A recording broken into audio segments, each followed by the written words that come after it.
Min-jun was born in a poor village in the southern countryside of South Korea. His house was small, made of old wood and leaking roofs. His father worked on nearby farms, and his mother washed clothes for wealthier families. They didn't have much, but they had each other.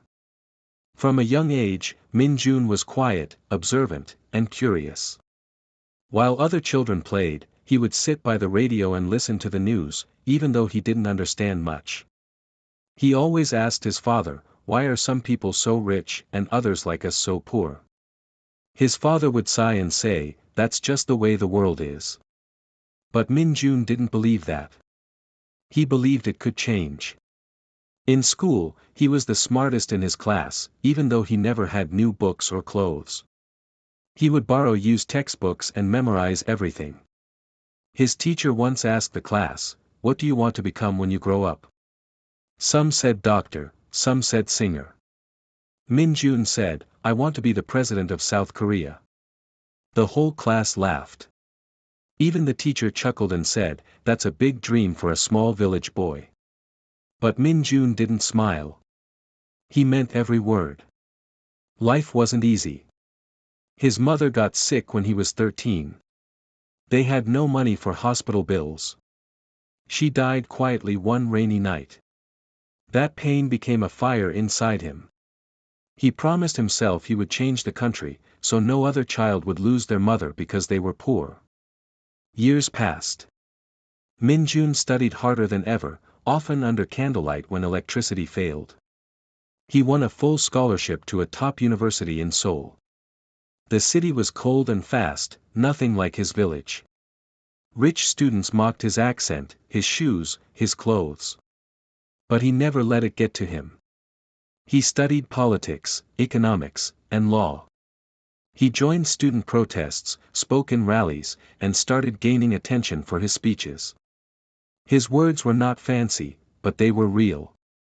People could feel his pain and truth. After graduation, he worked in social services, helping poor families.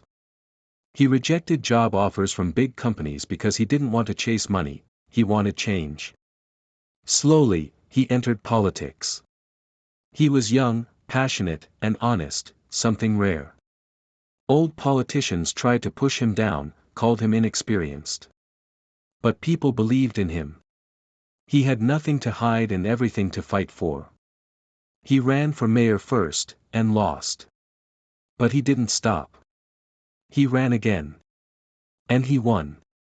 As mayor, he transformed his town, free education programs, public clinics, food banks. People started calling him the people's mayor. Then came the biggest test, running for president. The country was divided. Corruption scandals had made people hopeless. But Min-jun didn't promise miracles.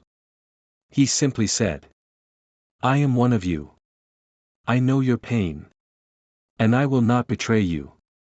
At first, they said he couldn't win.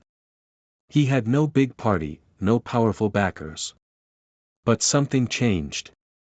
Poor people, workers, students, single mothers, they all voted.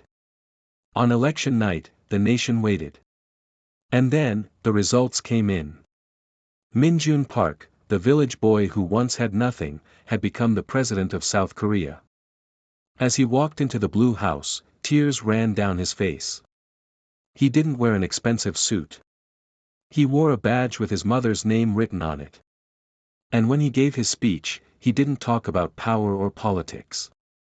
He simply said, "I am here because I never stopped believing that even the poorest child can rise, and that together, we can change the world."